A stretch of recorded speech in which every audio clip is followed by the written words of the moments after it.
Hey, it's Mark Ferguson with Invest for More, and I'm standing outside one of our completed fix and flip properties. This property is almost done. Again, seems like every single house we think is going to be done needs a few touch-up items, but we'll walk through it, show you everything. Repainted the outside, did a bunch of other work. Make sure you check out investformore.com. I've got all of my flips listed on there under my resources page.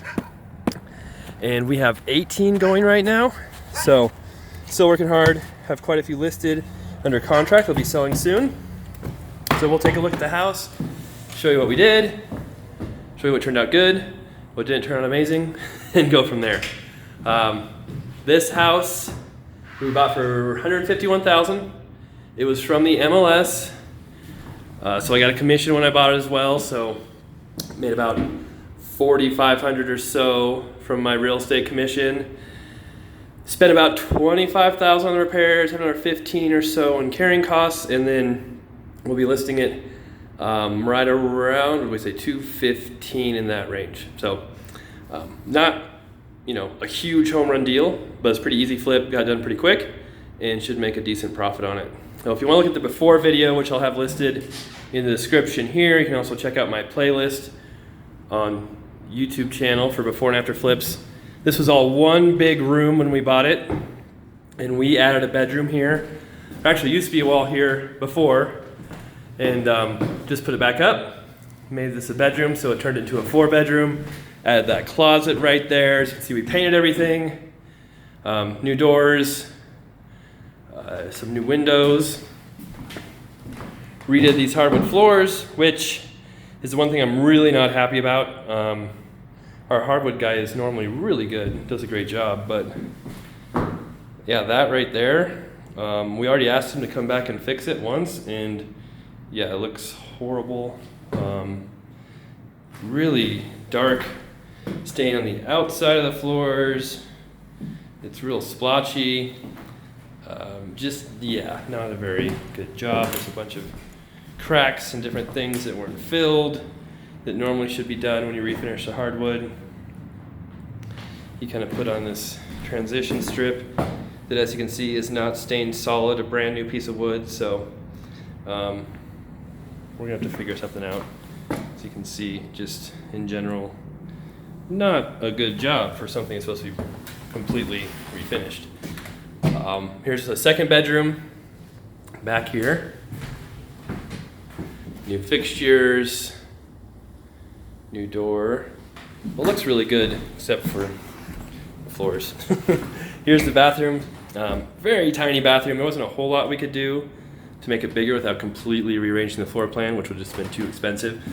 But we redid the tile, new toilet, new vanity, new mirror in there. And in the kitchen, this fridge should also not be in here.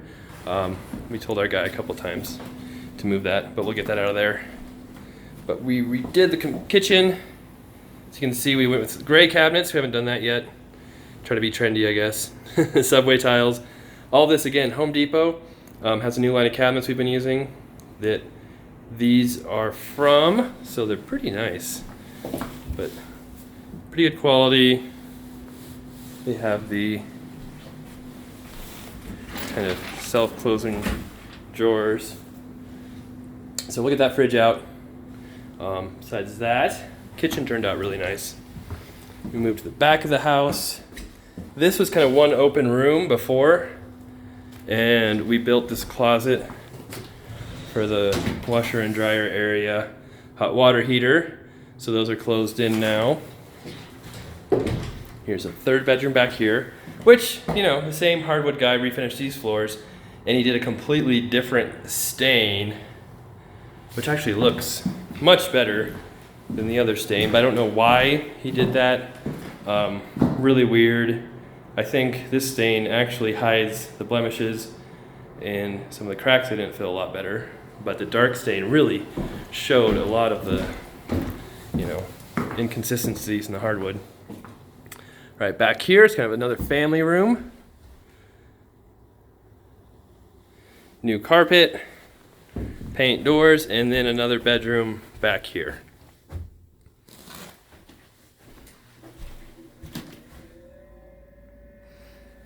All right, so that's the inside of the house. And on the outside, the roof is good, so that's nice. Bonus, I feel like I replace every roof. But we did paint everything. We were thinking about turning that into a garage. We could not make the garage door work very well. It would have been really small. So we just left it kind of a studio in there. I think I forgot my key up front, so sorry, won't be able to see the inside. Here's the backyard. And the back of the house, which we cleaned up as well. So at 2:15, and we have a little spot there, the painter didn't quite finish, so I'll have to get that done too. But at 2:15, this would be one of the most affordable houses in town. Should sell really fast. Hopefully we can get it listed this week soon. I'm not real sure what we want to do in the hardwood yet, if we want to have it refinished again or just list it as it is. I don't want to list it as it is because it doesn't look good at all, but we'll figure that out today and get it listed sometime this week and keep moving on. So I think we have 4 flips under contract to sell right now. A couple more listed. This will be another one listed. So off to a good start for this year. And I should have another finished video this week, and hopefully we'll have a few more before February is up. All right, thanks for watching. Again, make sure you check out investormore.com if you want to see the numbers on all the flips, before and after videos, all that good stuff. And have my weekly podcast as well if you want to check that out and see what's going on with me. And thanks for watching. We'll be back with some more videos.